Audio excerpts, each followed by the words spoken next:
Top quality और consistent performance के लिए सिर्फ सिल्वर पंप नाम याद रखना। चिंताजनक खबर है, चिंताजनक खबर। ईरान से न्यूक्लियर विनाश की वार्निंग ब्रेक करिए। ईरान में रेडिएशन फैलने का खतरा बढ़ा, बड़ी खबर। रक्षा मंत्री इजराइल कैटिच का दावा, कहा 2 बार आ रहा है, उसको खड़िए, उसको किल करिए। ईरान के 10 न्यूक्लियर ठिकानों पर हमले का दावा। कैटिच के दावों के बाद IAEA ने जारी की चेतावनी। फुल स्क्रीन ब्रेकिंग दिखाइए, यह बहुत बड़ी खबर मैं आपको दिखा रहा हूं। यह देखिए, फुल स्क्रीन ब्रेकिंग।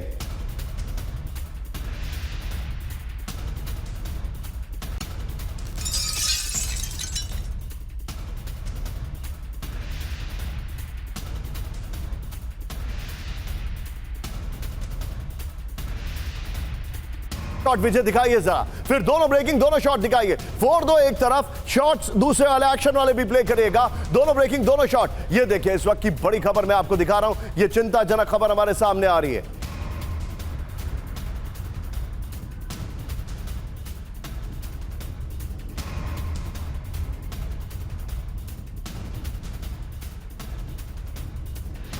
ईरान से न्यूक्लियर विनाश की वार्निंग। इजराइल ईरान जंग के 6ठे दिन रेडिएशन फैलने का खतरा बढ़ चुका है। बगल में पहले वाली ब्रेकिंग और शॉट दिखाइए। ये देखिए जरा, आप पीछे विजय स्काई कर सकते हैं यहां पर। Well done team. रक्षा मंत्री इजराइल कैटिच का 10 न्यूक्लियर ठिकानों पर हमले का दावा है। ये देखिए, कैटिच के दावों के बाद ईरान को लेकर IAEA ने चेतावनी जारी कर दी है। नातांज में रेडियोलॉजिकल और रासायनिक खतरे की संभावना है। ईरान के सबसे बड़े न्यूक्लियर प्लांट नातांज में 15,000 सेंट्रीफ्यूज बर्बाद हो गए। नातांज, फोर्डो, इस्फहान जैसे न्यूक्लियर प्लांट पर हमला कर चुका है IDF। ये बड़ी खबर आ रही है। मैं चाहूंगा इस खबर में ऊपर ये शॉट्स की जगह सीधे आइए, विनोद सर को लीजिए। विनोद सर, अगर रेडिएशन फैल रहा है तो फिर विनोद सर बाकी मुल्कों का क्या होगा?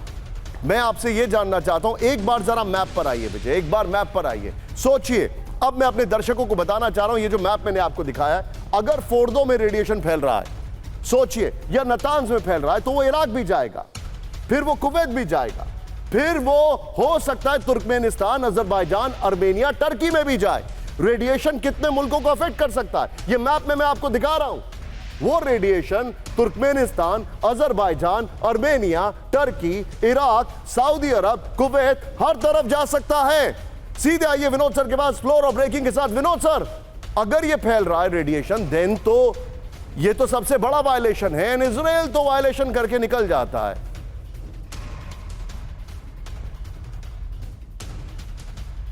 विनोद सर, आपका ऑडियो म्यूट है, प्लीज उसको करेक्ट कर दीजिएगा। समाओ मैंने एक्सपेक्ट किया निशांत जी आप ये सवाल मेरे से पूछेंगे, तो पिछले 10 मिनट से मैं बैकग्राउंड लगाए बैठा हूं। आप ये देखिए, ये है जो रेडिएशन स्टार्ट जोन फोर्डो का, और यहाँ देखिए क्या लिखा है, चाइना।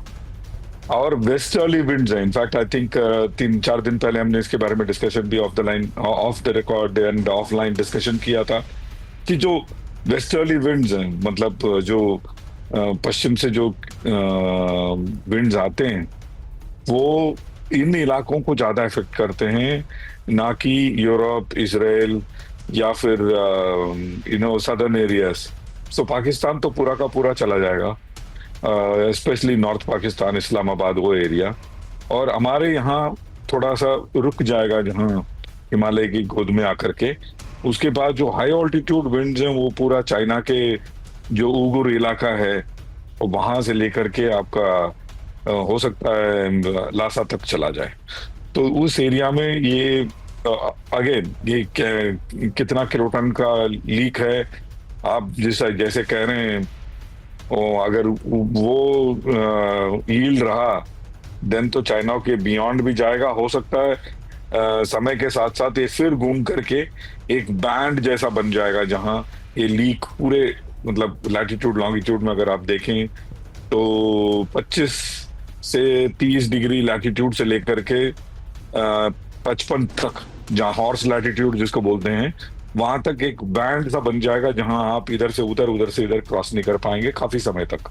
तो ये मैं एक डूम्सडे व्यू नहीं दे रहा हूँ निशांत जी, ये एक सच्चाई है जिससे हम सबको सोचना होगा और इसके खिलाफ कुछ एक्शन लेनी होगी।